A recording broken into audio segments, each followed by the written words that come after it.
हमारे चैनल पर ही आपको कम समय में बहुत शानदार और ज्यादा क्वेश्चन मिलेंगे, अच्छे अच्छे क्वेश्चन मिलेंगे। तो लाइक जरूर कर देना। करते हैं इस वीडियो को स्टार्ट।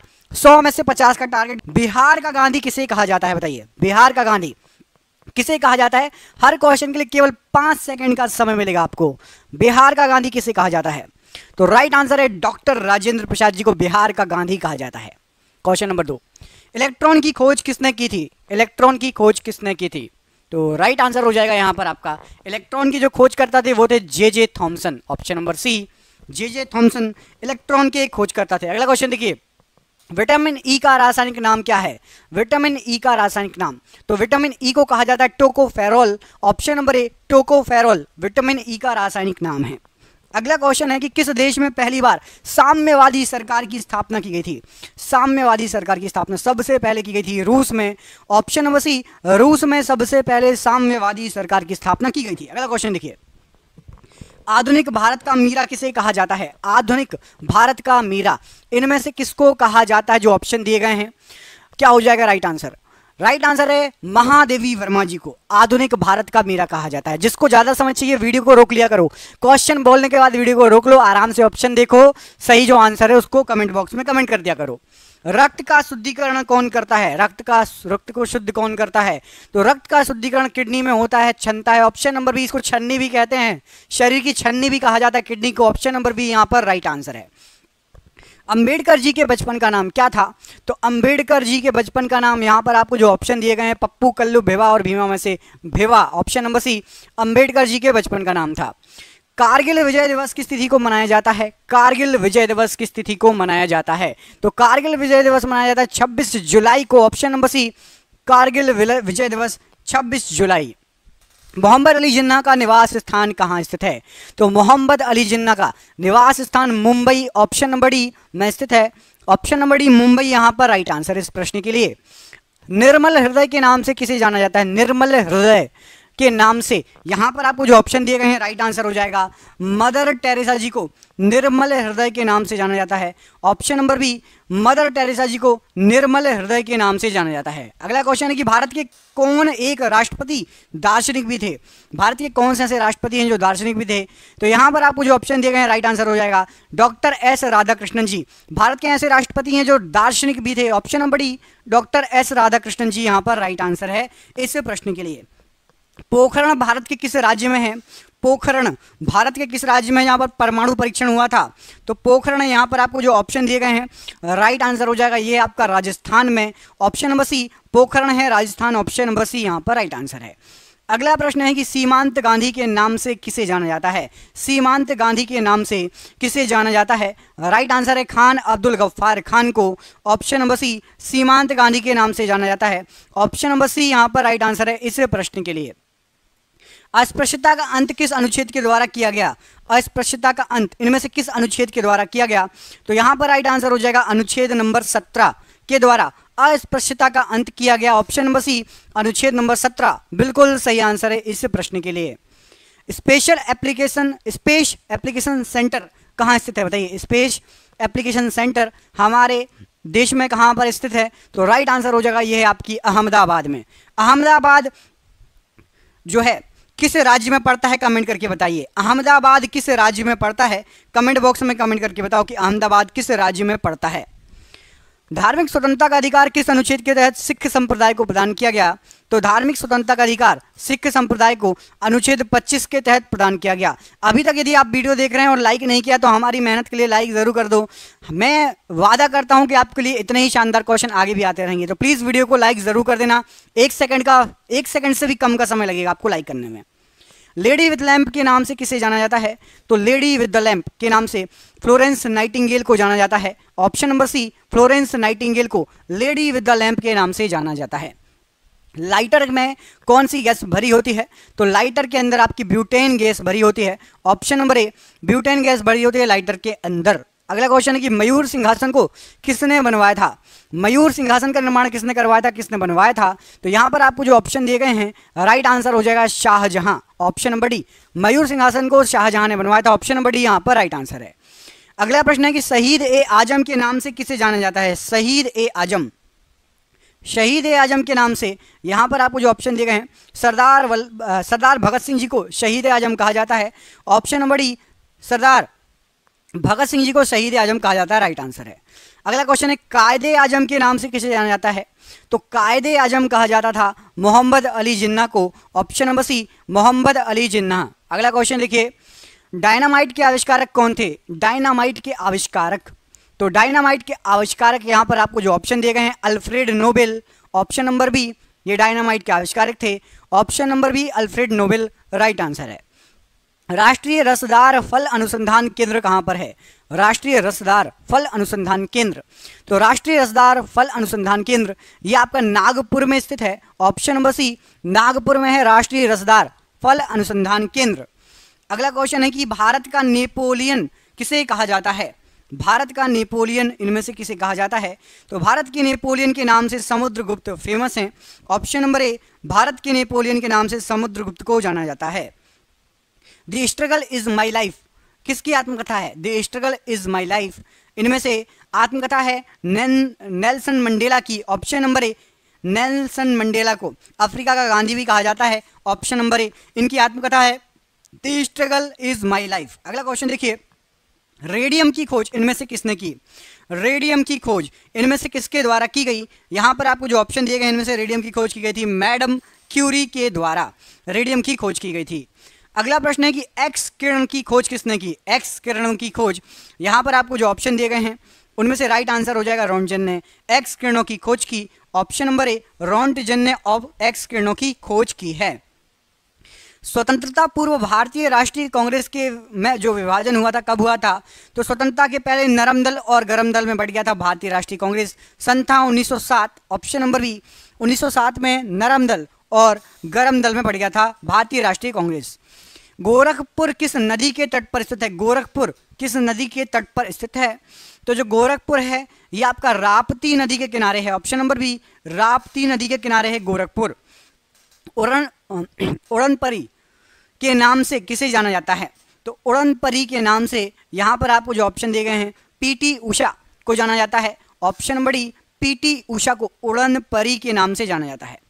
गौतम बुद्ध का जन्म किस कुल में हुआ था? तो गौतम बुद्ध जी का जो जन्म हुआ था ये आपका शाक्य कुल में हुआ था। ऑप्शन नंबर बी पढ़िए, शाक्य कुल में गौतम बुद्ध जी का जन्म हुआ था, राइट आंसर हो जाएगा। भाप इंजन की खोज किसके द्वारा की गई थी? भाप इंजन की खोज, तो भाप इंजन की खोज जो की गई थी जेम्स वॉट के द्वारा की गई थी। Option number B, James Watt के द्वारा भाप इंजन की खोज की गई थी। अगला क्वेश्चन है कि ग्रैंड ओल्ड मैन किसे कहा जाता है? ग्रैंड ओल्ड मैन इनमें से किसे कहा जाता है? तो ग्रैंड ओल्ड मैन के नाम से दादा भाई नौरोजी फेमस हैं। ऑप्शन नंबर बी, दादा भाई नौरोजी ग्रैंड ओल्ड मैन के नाम से फेमस हैं। जबलपुर किस नदी के तट पर बसा हुआ है? तो जबलपुर जो शहर है यहाँ पर आपको जो ऑप्शन दिए गए हैं इनमें से राइट आंसर हो जाएगा जबलपुर बसा हुआ है नर्मदा नदी के किनारे। ऑप्शन नंबर डी, नर्मदा नदी के किनारे जबलपुर बसा हुआ है। वाईचुंग भूटिया का संबंध किस खेल से है? वाईचुंग भूटिया का संबंध इनमें से किस खेल से है? तो वाईचुंग भूटिया फुटबॉल से संबंधित हैं। ऑप्शन नंबर सी, फुटबॉल से संबंधित हैं वाईचुंग भूटिया। ऑप्शन नंबर सी यहाँ पर राइट आंसर है इस प्रश्न के लिए। अगला क्वेश्चन है कि भारत में तंबाकू की खेती किसने प्रारंभ की थी? भारत के अंदर तंबाकू की खेती किसने प्रारंभ की थी? तो भारत में तंबाकू की खेती प्रारंभ की थी पुर्तगालियों ने। ऑप्शन नंबर सी पढ़िए, पुर्तगालियों ने भारत के अंदर तंबाकू की खेती प्रारंभ की थी। गोवा किस नदी के किनारे स्थित है? गोवा किस नदी के किनारे स्थित है? तो गोवा आपका मांडवी नदी के किनारे स्थित है। ऑप्शन नंबर यहाँ पर भी मांडवी नदी राइट आंसर हो जाएगा गोवा के लिए। ऑप्शन नंबर बी यहाँ पर राइट आंसर है। अगला क्वेश्चन है कि अदीना मस्जिद कहाँ पर स्थित है? अदीना मस्जिद कहाँ पर स्थित है? तो ये पश्चिम बंगाल राज्य में है। ऑप्शन नंबर बी, पश्चिम बंगाल राज्य में अदीना मस्जिद स्थित है। अगला क्वेश्चन है कि शांति निकेतन का संबंध किस व्यक्ति से है? तो शांति निकेतन संबंधित है, यहाँ पर आपको जो ऑप्शन दिए गए हैं रविंद्रनाथ टैगोर जी से संबंधित है Shantiniketan. Option number A, Rabindranath Tagore ji right answer है। क्रिकेट खेल में विकेटों के बीच की दूरी कितनी होती है? तो क्रिकेट के खेल में जो विकेट्स होते हैं उनके बीच की दूरी होती है 22 गज। ऑप्शन नंबर ए, 22 गज राइट आंसर है। अगला प्रश्न है कि बाउल किस राज्य की जो है प्रमुख लोक नृत्य है बाउल, बाउल नाम का लोक नृत्य। तो बाउल नाम का जो लोक नृत्य है ये पश्चिम बंगाल का प्रमुख लोक नृत्य है। ऑप्शन नंबर डी पश्चिम बंगाल यहाँ पर राइट आंसर है।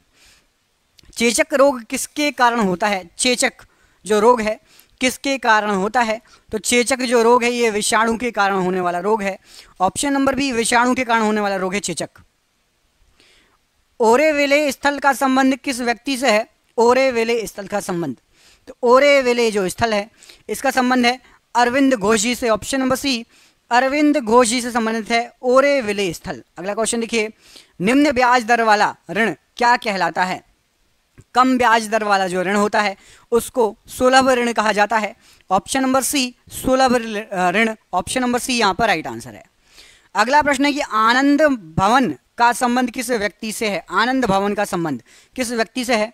तो आनंद भवन का जो संबंध है ये आपका राइट आंसर हो जाएगा जवाहरलाल नेहरू जी से है। Option number C Jawaharlal Nehru ji से संबंधित है आनंद भवन। जमशेदपुर किस नदी के किनारे अवस्थित है? जमशेदपुर किस नदी के किनारे अवस्थित है? तो ये आपका स्वर्ण रेखा नदी के किनारे है जमशेदपुर। स्वर्ण रेखा नदी के किनारे जो है जमशेदपुर है। अगला क्वेश्चन है कि लखनऊ शहर किस नदी के तट पर स्थित है? लखनऊ शहर किस नदी के तट पर स्थित है? तो लखनऊ शहर है आपकी गोमती नदी के किनारे। ऑप्शन नंबर सी गोमती नदी के किनारे लखनऊ शहर स्थित है, राइट आंसर है। मुगल शासन में मनसबदारी प्रथा का प्रवर्तन किसके द्वारा किया गया? तो मुगल शासन में मनसबदारी प्रथा का प्रवर्तन अकबर के द्वारा किया गया।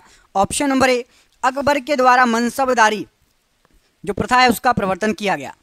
अगला क्वेश्चन है नागालैंड कब राज्य बना? नागालैंड कब राज्य बना था? तो नागालैंड आपका 1963 में राज्य बना। ऑप्शन नंबर सी 1963 में नागालैंड राज्य बना। ऑप्शन नंबर सी यहाँ पर राइट आंसर है। भारत के किस महान खिलाड़ी के जन्म दिवस को खेल दिवस के रूप में मनाया जाता है? तो खेल दिवस के रूप में मनाया जाता है मेजर ध्यानचंद्र जी का जन्म दिवस। Option number B major Dhyanchandra ji का जन्म दिवस खेल दिवस के रूप में मनाया जाता है। विजयनगर साम्राज्य की स्थापना कब की गई थी? विजयनगर साम्राज्य की स्थापना कब की गई थी? तो जो विजयनगर साम्राज्य है राइट आंसर हो जाएगा 14वीं शताब्दी में इसकी स्थापना हुई थी। ऑप्शन नंबर यहाँ पर आपका सी 14वीं शताब्दी जो था उस समय विजयनगर जो साम्राज्य है उसकी स्थापना की गई थी। अगला क्वेश्चन देखिए, हे राम जो है प्रमुख वचन किसका था? हे राम प्रमुख वचन किसका था? क्या हो जाएगा राइट आंसर? तो हे राम जो प्रमुख वचन है राइट आंसर हो जाएगा ये आपका महात्मा गांधी जी का प्रमुख वचन था। ऑप्शन नंबर ए महात्मा गांधी जी का प्रमुख वचन था हे राम, याद रखिएगा। अगला क्वेश्चन देखिए, अगले क्वेश्चन में क्या पूछा गया है? अलमाटी बांध कृष्णा नदी पर जो है बनाया गया है, किस राज्य में अवस्थित है अलमाटी बांध? आपको बताना है अलमाटी बांध किस राज्य में अवस्थित है।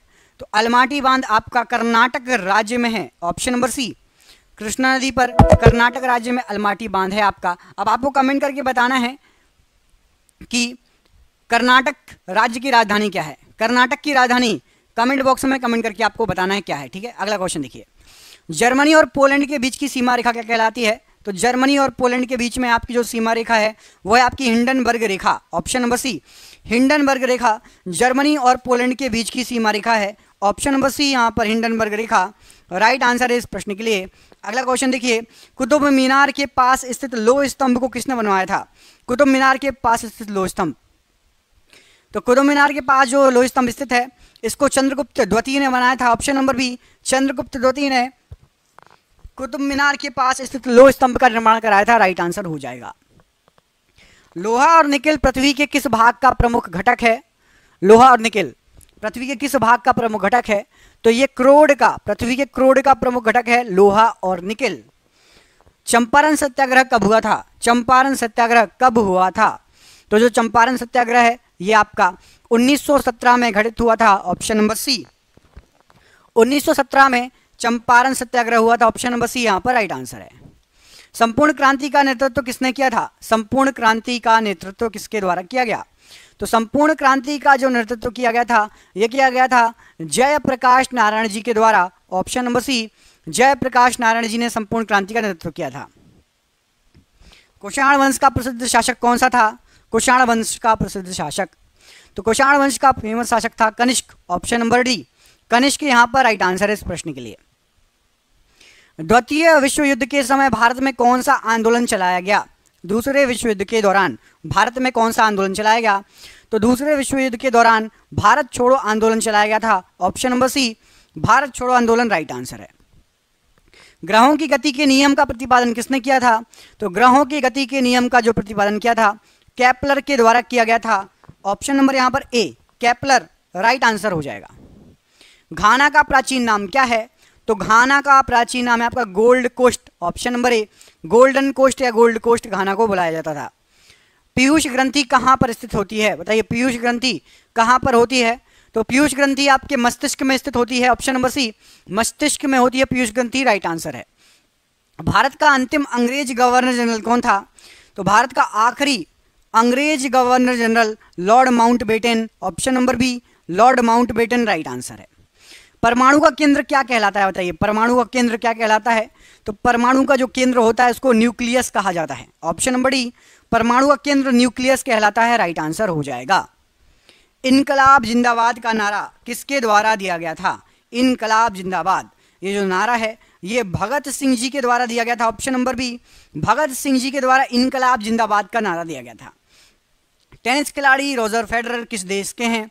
तो टेनिस खिलाड़ी रॉजर फेडरर स्विट्जरलैंड के हैं। Option number C, Switzerland, right answer है। गोबर गैस संयंत्र का आविष्कार किसने किया था? तो गोबर गैस संयंत्र का जो आविष्कार किया गया था सीवी देसाई जी के द्वारा किया गया था। Option number A, CV Desai ji, right answer है। सुभाष चंद्र बोस का जन्म कहाँ पर हुआ था? तो सुभाष चंद्र बोस जी का जन्म Cuttack, option number D, Cuttack में हुआ था। अब आपको बताना कि कटक किस राज्य में पड़ता है, कटक किस राज्य में है, ये आपको कमेंट करके बताना है। सुभाष चंद्र बोस जी का जो जन्मस्थल है कटक किस राज्य में है। वेदों की ओर लौटो का नारा किसने दिया था? तो वेदों की ओर लौटो का जो नारा है दयानंद सरस्वती जी का ये नारा है। Option number C, Dayanand Saraswati ji का नारा है वेदों की ओर लौटो। सलाल परियोजना किस नदी पर स्थित है? सलाल परियोजना, तो सलाल परियोजना जो आपकी है ये चिनाब नदी पर स्थित है। ऑप्शन नंबर डी, चिनाब नदी पर है सलाल परियोजना। ऑप्शन नंबर डी यहाँ पर राइट आंसर है इस प्रश्न के लिए। उत्तर कोरिया और दक्षिण कोरिया के बीच स्थित सीमा रेखा किस नाम से जानी जाती है? तो उत्तर कोरिया और दक्षिण कोरिया के बीच सीमा रेखा 38वीं समानांतर रेखा कहलाती है। ऑप्शन नंबर बी, 38वीं समानांतर रेखा। देवदास उपन्यास के लेखक कौन हैं? तो प्रसिद्ध देवदास उपन्यास इसके लेखक शरत चंद्र चटर्जी हैं। ऑप्शन नंबर ए, शरत चंद्र चटर्जी यहाँ पर राइट आंसर है। विजय विश्व तिरंगा प्यारा किसका मुख्य वचन है? विजय विश्व तिरंगा प्यारा, तो विजय विश्व तिरंगा प्यारा श्यामलाल गुप्त का मुख्य वचन है। ऑप्शन नंबर बी, श्यामलाल गुप्त, राइट आंसर हो जाएगा। जीवन रक्षक हार्मोन किस ग्रंथि से निकलता है? तो जीवन रक्षक हार्मोन ये आपका एड्रिनल ग्रंथि से निकलता है। ऑप्शन नंबर सी, एड्रिनल ग्रंथि यहाँ पर राइट आंसर है। तुम मुझे खून दो मैं तुम्हें आज़ादी दूंगा किसने कहा था? तो तुम मुझे खून दो मैं तुम्हें आज़ादी दूंगा सुभाष चंद्र बोस जी के द्वारा ये कहा गया था। ऑप्शन नंबर सी, सुभाष चंद्र बोस जी, राइट आंसर है। अभिनेता राजकुमार का असली नाम क्या था? अभिनेता राजकुमार का असली नाम भूषण पंडित था। ऑप्शन नंबर बी, भूषण पंडित, राइट आंसर है। पूर्ण स्वराज का नारा किसने दिया था? पूर्ण स्वराज का नारा, तो पूर्ण स्वराज का नारा पंडित जवाहरलाल नेहरू जी के द्वारा दिया गया। ऑप्शन नंबर सी, पंडित जवाहरलाल नेहरू जी के द्वारा। भारत में स्टॉक एक्सचेंज का नियमन कौन करता है? तो भारत में स्टॉक एक्सचेंज का नियमन सेबी करता है, security and exchange board of India. Option number D, SEBI. Myopia से पीड़ित व्यक्ति किस लेंस का उपयोग करता है? तो जो व्यक्ति मायोपिया से पीड़ित रहता है वो अवतल लेंस का यूज करता है। ऑप्शन नंबर ए, अवतल लेंस, राइट आंसर है। तापमान में वृद्धि होने से वायु की तापीय चालकता पर क्या प्रभाव पड़ेगा? तो जब तापमान में वृद्धि होती है तो वायु की तापीय चालकता घट जाएगी। ऑप्शन नंबर बी, तापीय चालकता घट जाएगी। बिना उपग्रहों वाला ग्रह कौन सा है जिसके एक भी उपग्रह नहीं है? तो याद रखिएगा, बुध ग्रह और शुक्र ग्रह, बुध और शुक्र के पास एक भी उपग्रह नहीं है। ऑप्शन नंबर सी, बुध और शुक्र के पास एक भी उपग्रह नहीं है। तालाबों और कृत्रिम जलाशयों में मत्स्य प्रजनन प्रक्रिया को क्या कहा जाता है? तो तालाबों और कृत्रिम जलाशयों में मत्स्य प्रजनन की प्रक्रिया फिशिकल्चर कहलाती है। ऑप्शन नंबर डी, फिशिकल्चर यहाँ पर राइट आंसर है। मलेरिया के कीटाणु की खोज किसने की थी? तो मलेरिया के जो कीटाणु है उसकी खोज रोनाल्ड रॉस ने की थी। Option number A, Ronald Ross, right answer है। नेशनल केमिकल लेबोरेटरीज कहाँ स्थित है? तो नेशनल केमिकल लेबोरेटरीज ये आपकी पुणे में स्थित है। ऑप्शन नंबर बी पुणे यहाँ पर राइट आंसर हो जाएगा। भारत का अंटार्कटिका अध्ययन केंद्र कहाँ स्थित है? तो भारत का अंटार्कटिका अध्ययन केंद्र गोवा में स्थित है। ऑप्शन नंबर बी गोवा यहाँ पर राइट आंसर हो जाएगा। फ्यूज का पदार्थ कैसा होना चाहिए? तो फ्यूज का जो पदार्थ होना चाहिए वो निम्न गलनांक वाला होना चाहिए। ऑप्शन नंबर बी कहीं भी शॉर्ट सर्किट हो तो फ्यूज उड़ जाए और आग लगने से बच जाए, तो निम्न गलनांक वाला होना चाहिए फ्यूज का पदार्थ। आधुनिक वर्गीकरण का पिता किसे कहा जाता है? तो आधुनिक वर्गीकरण का पिता लीनियस को कहा जाता है। ऑप्शन नंबर डी लीनियस आधुनिक वर्गीकरण के पिता कहलाते हैं। बहुत ऊंचाई पर वायु कंप्रेसर का निष्पादन समुद्र की तुलना में कैसा रहेगा? तो यदि आप एयर कंप्रेसर ले जाएं बहुत ऊंचाई पर, पहाड़ों पर ले जाएं, तो वहां पर समुद्र की तुलना में निष्पादन उसका निम्न हो जाएगा। ऑप्शन नंबर सी निम्न हो जाएगा, राइट आंसर हो जाएगा। सबसे आघातवर्धनीय धातु इनमें से कौन सी है? तो सबसे आघातवर्धनीय जो धातु है, यहाँ पर आपको चांदी, सोना, एल्यूमिनियम, सोडियम दिया है। सोना सबसे आघातवर्धनीय धातु, ऑप्शन नंबर बी। किसी पदार्थ का वह केंद्र जहां उसका संपूर्ण भार प्रभावी होता है क्या कहलाता है? तो किसी भी पदार्थ का वह केंद्र जहां उसका संपूर्ण भार प्रभावी होता है गुरुत्व केंद्र कहलाता है। ऑप्शन नंबर डी गुरुत्व केंद्र राइट आंसर है। NaOH सूत्र वाले यौगिक का सामान्य नाम बताइए। तो NaOH सूत्र वाले यौगिक का सामान्य नाम होता है कास्टिक सोडा। ऑप्शन नंबर ए कास्टिक सोडा राइट आंसर है। नेत्र गोलक किस सेट द्वारा चालित होता है? तो नेत्र गोलक 6 मांसपेशियों के द्वारा सेट के द्वारा चालित होता है। Option number B. हैबर की प्रक्रिया किसके भी निर्माण में प्रयुक्त की जाती है? तो हैबर विधि, हैबर की प्रक्रिया अमोनिया के निर्माण में भी उपयोग की जाती है। ऑप्शन नंबर डी अमोनिया का निर्माण में। किसी पदार्थ का आंतरिक ऊर्जा निर्भर करती किस पर? तो किसी भी पदार्थ की जो आंतरिक ऊर्जा होती है वो तापमान पर निर्भर करती है। ऑप्शन नंबर ए तापमान पर निर्भर करेगी। गोलीय दर्पण की फोकस दूरी उसकी वक्रता त्रिज्या की कितनी होती है? तो गोलीय दर्पण की फोकस दूरी उसकी वक्रता त्रिज्या के आधी होती है। ऑप्शन नंबर ए आधी राइट आंसर है। राष्ट्रीय विज्ञान एवं प्रौद्योगिकी परिसर की स्थापना कब हुई? तो राष्ट्रीय विज्ञान और प्रौद्योगिकी परिसर इसकी स्थापना 15 अक्टूबर 1990 में हुई। Option number B. पृथ्वी का एकमात्र उपग्रह कौन सा है? तो पृथ्वी का एकमात्र उपग्रह जो है वो है आपका चंद्रमा। ऑप्शन नंबर ए चंद्रमा राइट आंसर है। डीएनए की खोज किसने की थी? तो डीएनए की खोज वाटसन और क्रिक ने की थी। Option number C. और आज का आखिरी क्वेश्चन, रात्रि के समय आकाश में कौन सा ग्रह लाल दिखाई देता है? तो रात्रि के समय आकाश में लाल दिखाई देता है आपका मंगल ग्रह। ऑप्शन नंबर यहाँ पर ए मंगल ग्रह लाल दिखाई देता है। अब आपको कमेंट करके बताना है, मैं आपसे क्वेश्चन पूछ रहा हूँ कि सूर्य के सबसे नजदीक वाला ग्रह कौन सा है? सूर्य के सबसे पास में कौन सा ग्रह है? इस प्रश्न का आंसर आपको कमेंट बॉक्स में कमेंट करके बताना है। दोस्तों वीडियो अच्छा लगा हो, हमारी मेहनत अच्छी लगी हो तो बिना लाइक किए जाना मत। चैनल पर पहली बार आए हो तो सब्सक्राइब कर लो और दोस्तों के भेजो, तो हम आपको ऐसे ही और अच्छे क्वेश्चन लाते रहेंगे।